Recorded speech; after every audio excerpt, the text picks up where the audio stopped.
Welcome everyone to this week's edition of What I Crush. I've got something really special for you today.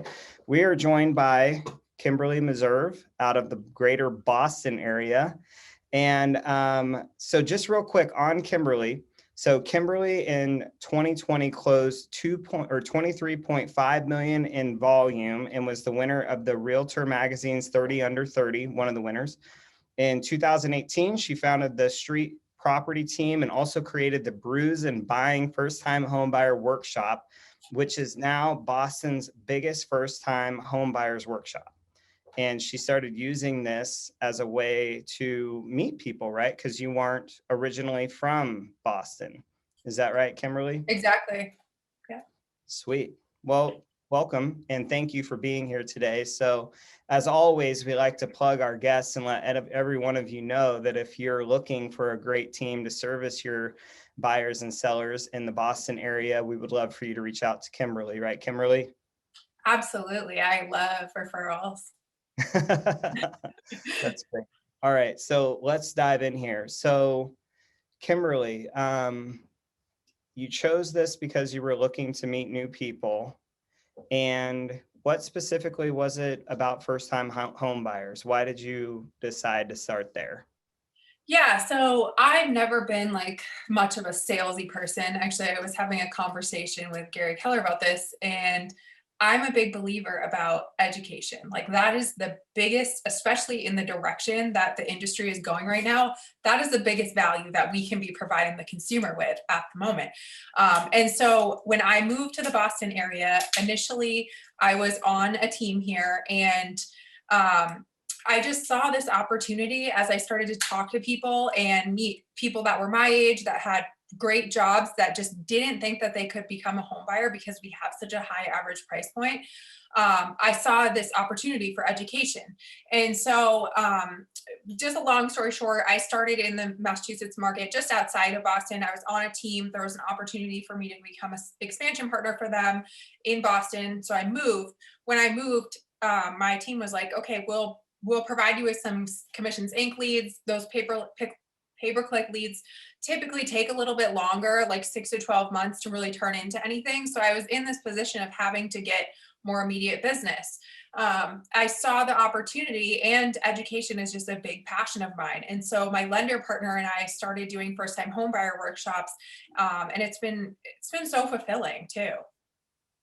Okay, so is there a specific reason you went for first-time home buyers? Do you enjoy that section of the market, or Yeah, why so first-time home buyers? yeah, so not only was it kind of catered to that need of like, these are people that can afford to buy a house, they just don't think they can, and kind of helping them realize that goal.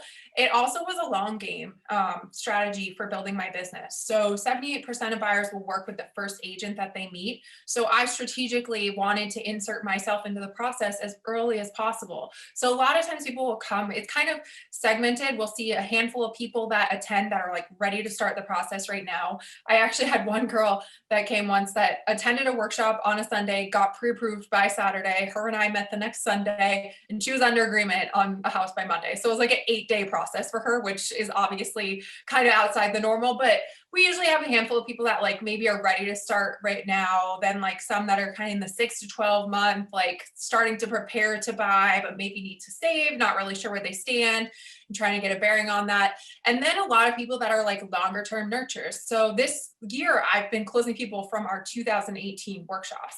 So I saw it kind of strategic. So 78% of buyers will work with the first agent they meet. So I wanted to be that first person, and I wanted to stay in relationship with them and provide them with the value that they would work with me, even if it took them 3 years.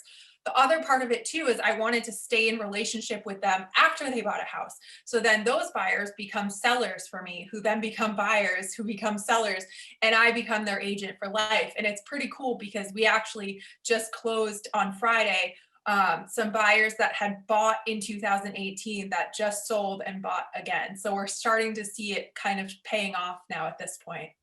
That's awesome. So you're starting to see the cycle, the repeat, and the people that brought in at the top of the funnel now are coming out. That's awesome. That's awesome. So Kimberlee, who's kind of the ideal client for this? Like when you think of having and first off, why do you call it brews and buying? So you have this in a brewery. Why do you do it there? Yeah, so we had a couple at my office, and anybody who's ever been to Boston, especially in the winter, knows that it is just not fun here in the winter. It's cold and it's not enjoyable.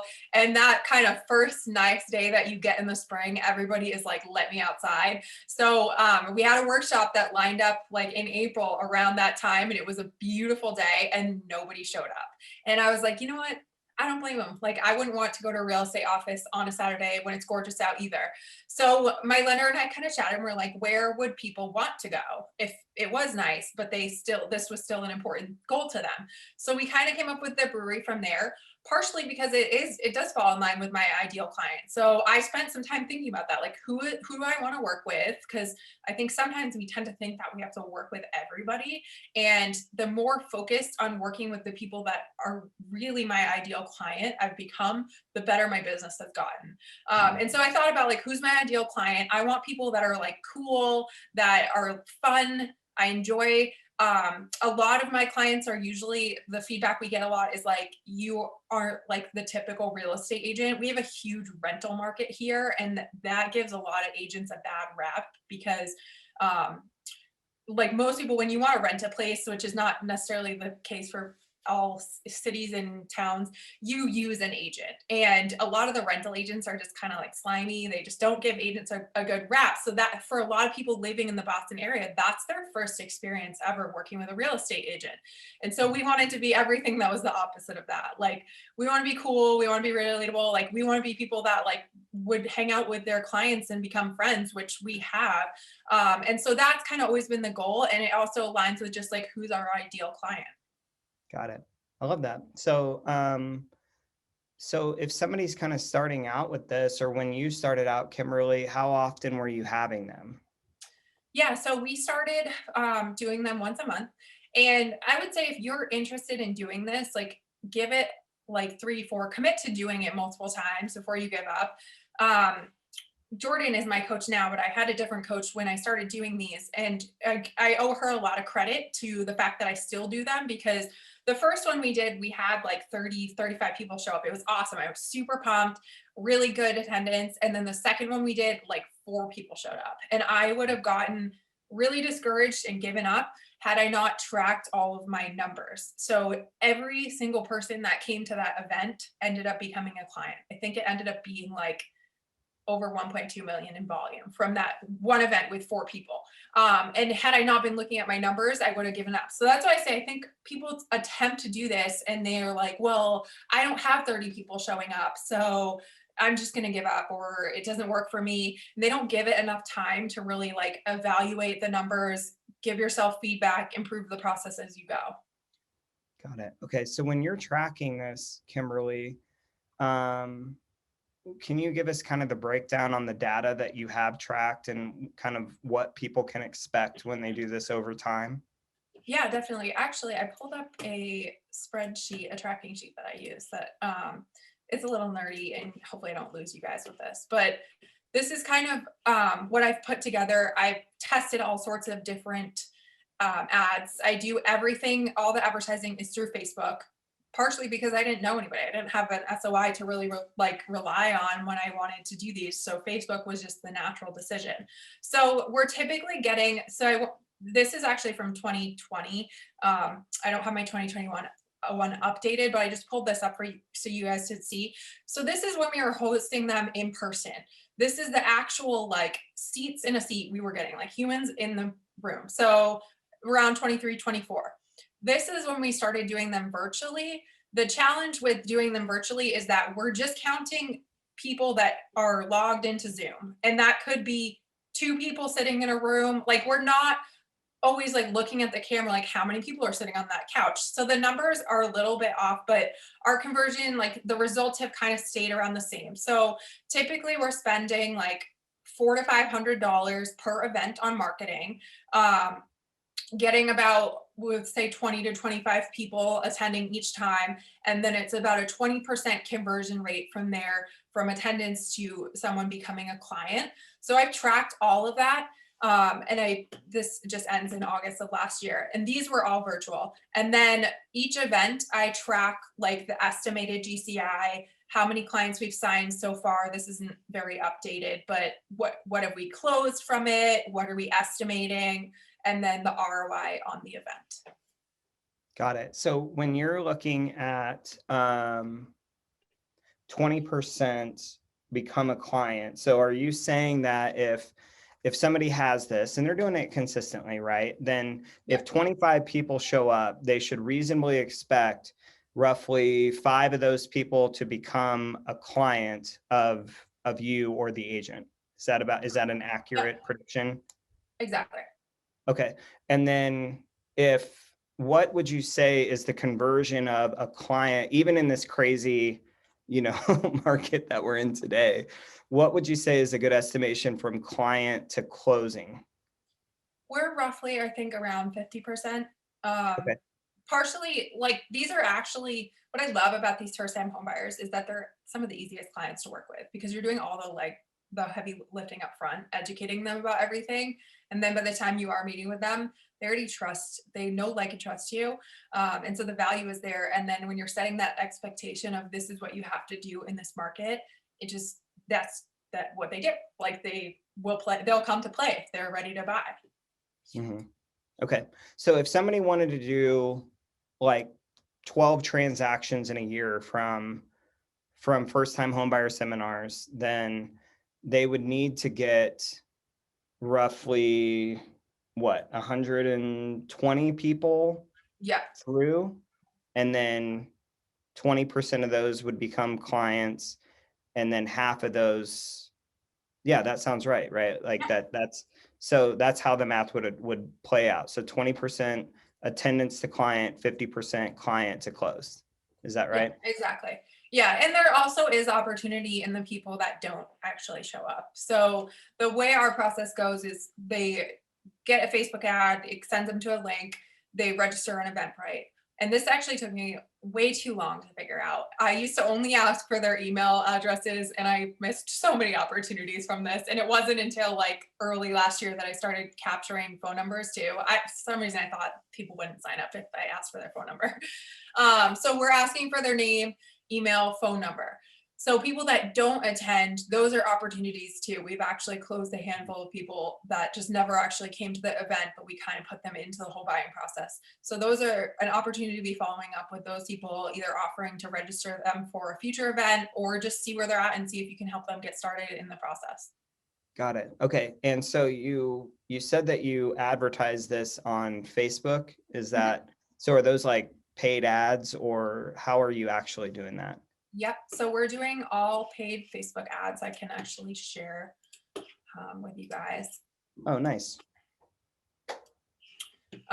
So let me just pull up really quickly. We were playing around. So when we had limited seating at the brewery, I used to be very specific about who I wanted to attend, because I didn't want just a bunch of garbage people that couldn't afford to buy, had terrible credit, nothing against those kind of people. We've helped a ton of them. But if I had to pay for a space and I only had limited seating, like, I wanted the best clients there. So I used to be super specific in my targeting. And then when everything went virtual, kind of opened that back up again, because like theoretically you can have 100 people on a Zoom. And then lately we've just kind of noticed some of those numbers lagging a little bit. And so we've gone back to being really specific. So these are a couple test ads that I've been doing with the demographic.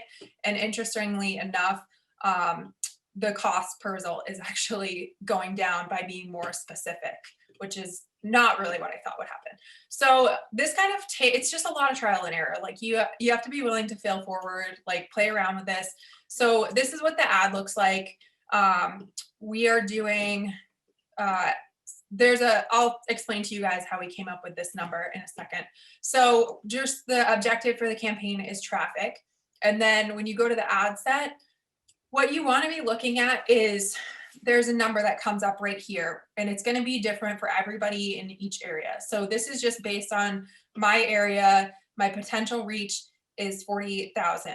And the rule of thumb, and I know it was 600 on the last one because we kind of were just playing around with stuff, but you want to take like these first three numbers. So if your potential reach is 20,000 people, your budget for the event spend should be $200. So mine really should have been 480, but like I said, testing. We spend about 2 weeks. We start the ad about 2 weeks before the event.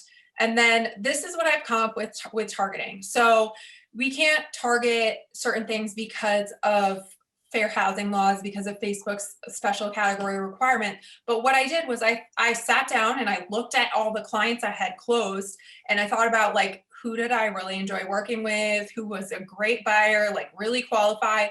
And I mapped that person out. And this is going to be different for everybody. But this is what I came up with. And so you start by just filtering interest, first-time homebuyer or FHA insured loan, and then you add this additional layer of filtering based on what your ideal client profile looks like. And then we just put it on Facebook newsfeed. Somebody taught me this. It might not be best practice anymore, so don't take this as gospel, but we only put them in the newsfeed. And then the ad itself just looks like this. It's super simple, and it just says, "Attention Boston, are you interested in buying a home? Follow here. We're hosting a free virtual home buyers event. Come find out about some of the special programs available to buyers and get exclusive discounts." And then anywhere that they click on the ad, let me see if I can pop this out for you guys to see better. Anywhere that they click on the ad, whether it's these or this, it will bring them to Eventbrite to register. Nice. And are you still virtual, Kimberlee, or have you gone back to doing them in person? Yeah, we're still virtual, and I don't know that we'll go back ever, to be honest. I'm looking into automating it now. Got it. I love that. Okay, sweet.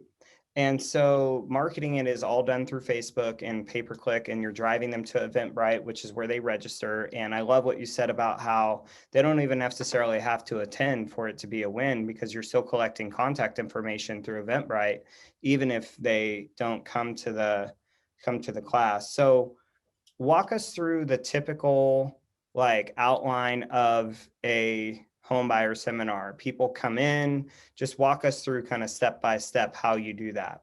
Yeah, this is the area that I find a lot of people tend to overcomplicate, and they bring in their home inspector, their title person, like all these different people. And I think that is just way too much. Buyers don't really care about that at this point. They want to know, what do I need to do to buy a house, and can I afford to do it? That's all they care about. So it's just my lender and I do it together, and we've done hundreds of these together now, so we have really good synergy.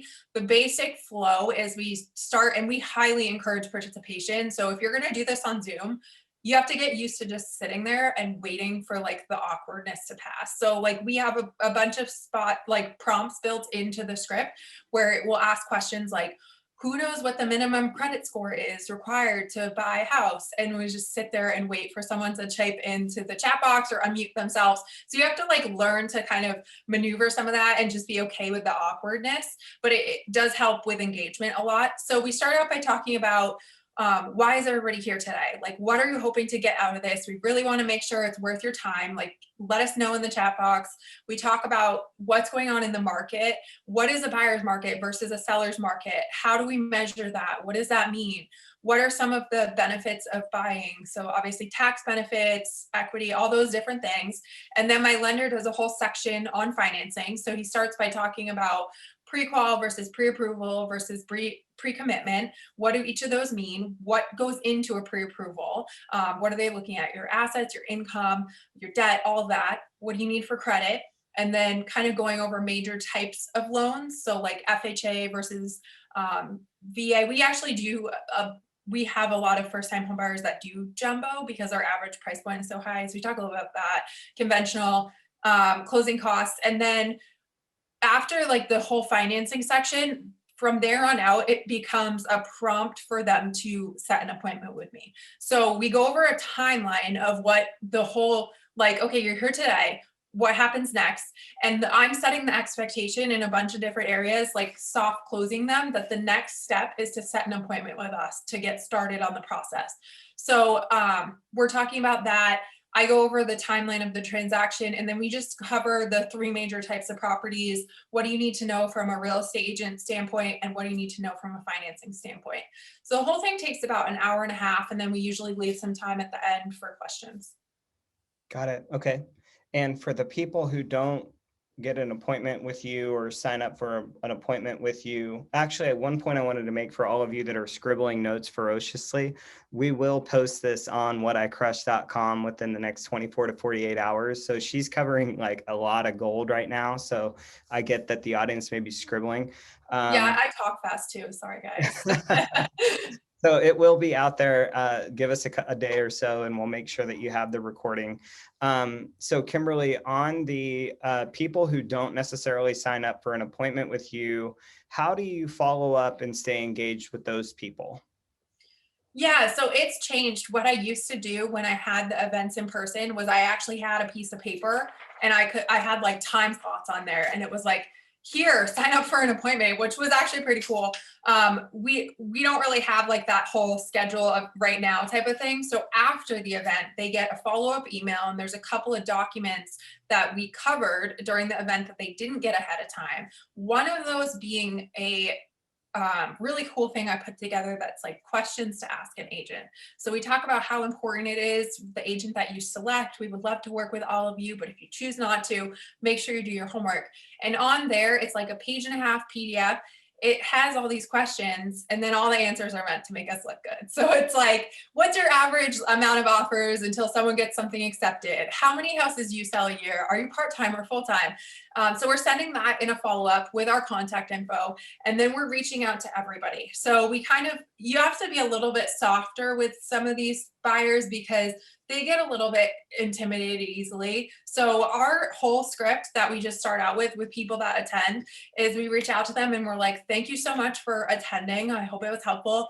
Would you like us to get you started on a preliminary search?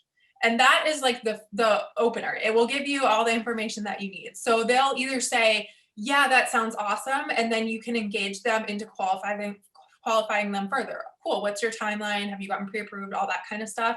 Or they'll say, no, I'm not ready. I'm 2 years out. And then they just go on like a longer term follow-up plan. Got it. Okay. Okay.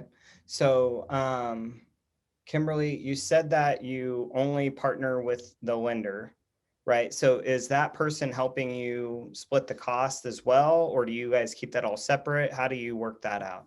Yeah, when we did it in person, I used to pay for the ad spend and he would pay for the venue because it was about 50-50. And now he splits the cost of all the ads because we don't have any other costs other than advertising virtually. Okay.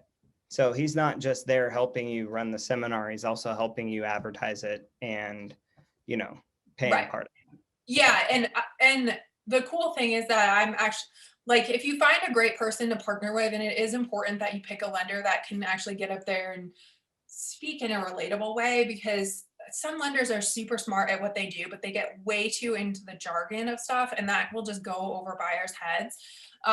And so Lucas, my lender partner, actually, I got connected with him when he was like early in his career. And we are now by far his number one agent / team because of these buyer seminars. We send him so much business. So it's a good partnership that we formed. Cool. So you've been doing this now for 3 years, right? So what would you say is the biggest win you've experienced from doing these seminars? Oh, that's a good question. I think it's just like, it's fulfilling for me. Especially like one of the biggest, most gratifying ones was I made like $5,000 off of this. It was like the lowest transaction I had last year, but it was this single mom who like had a daughter, and she had been having to move a couple times because of renting, and then she just like really wanted to buy a condo for her and her daughter, and I've never seen someone so grateful for my help. That kind of stuff really fills my heart. Cool. So just being able to be part of someone's story like that and help people that really need help. Yeah. what would you say have been some of the biggest challenges? I would say the biggest challenge is just constantly having like it's not the same. It's a living thing. It's not the same event that it was from the very beginning. And it's just constantly having to figure out how can we do things better? Facebook is changing their advertising. How do we make that work? Like it's a constant reinvention. Yeah. So just keeping up with how times and the advertising and all of that change, that's probably tough. Yeah. So Kimberlee, what have we not covered? What have I not asked you? If somebody's going to take this and implement it, is critical that they know. That's a good question. I would say if you want to get started, like keep it simple. Don't overcomplicate it. Make sure you spend enough money on advertising. I did see someone ask a question in the chat about using Command. I've tried it through Command. I even had David Voorhees try to help me like figure out how to make it work, and I just could not get the same results as doing it directly on Facebook. If someone else figures it out, let me know. That would be amazing. But yeah, just get started and keep doing it. Commit to doing it at least a few times before you give up, because it can be a really, really rewarding lead generation source. I can't talk today. Yeah, I think that, it's probably something that you need to write up a budget of, committing to at least a year of doing this at a minimum once a month. And, just looking at that as you're learning before you earn. And I think the thing that's made you so successful at this, Kimberlee, you said it earlier, it's that you came into this as playing the long game, right? And now you're starting to win that game because you've got people you've sold houses to that are listing with you. And I'm certain there's a lot of these people like that mom who also sends you a fair amount of referral business, right? Because you're paying. Yeah, we're at like 40% referral at this point. So, and we don't like, I'm terrible at gifting. That is my lowest love language. Like we don't do enough for our clients. I actually have my executive assistant working on some ideas around that, and we're still getting like 40% referrals. So I think it's just the level of service that we provide. Yeah, that's great. All right. Well, anything else I haven't asked you? I think you absolutely crushed this today. Oh, one question is, if somebody wants to reach out to you, has a referral for you, what's the best way for them to do that? My cell phone is probably the best way to reach me. My number is 978-587-6489. I also saw a couple questions coming in about scripts for follow-up. So Jordan's going to post this on the website, and I can actually give a copy of some of the scripts. So hopefully that will be helpful for you guys. And then as far as a follow-up, we kind of are using like a 10 days of pain type of follow-up plan that we've tweaked a little bit to be more specific to the buyer events. And then if we're not hearing from them after they attend and they've gone through that whole thing, we use Brevity. So we're just putting them on a Brevity market report to continue to drip on them. And I would say, like, don't give up. I've had numerous people that I've texted them 20 times before they ever responded to me. And then they were like, we're ready to buy a house. So. Yeah, just never give up, play the long game. I love that. Well, Kimberlee, you did a great job here today. I know everyone's better for it. So thank you for that. As I mentioned earlier, we will post this on the What I Crush site within 24 or 48 hours. And make sure you join us next week at 3:00 Central. We're going to have Adam Grotti on the line, who Adam's going to talk about how to succeed through people and build an opportunity map. He's got a really cool system on how he's doing that. So make sure that you check us out there. And again, Kimberlee, thank you so much for your time. This was so great. Thank you for having me. All right. See you guys soon. Bye-bye. Hi there, and thank you for watching What I Crush. And if you're enjoying what we're putting down, go ahead and hit that like and subscribe. Don't forget the bell button, and check us out at whaticrush.com. We'll see you on our next episode.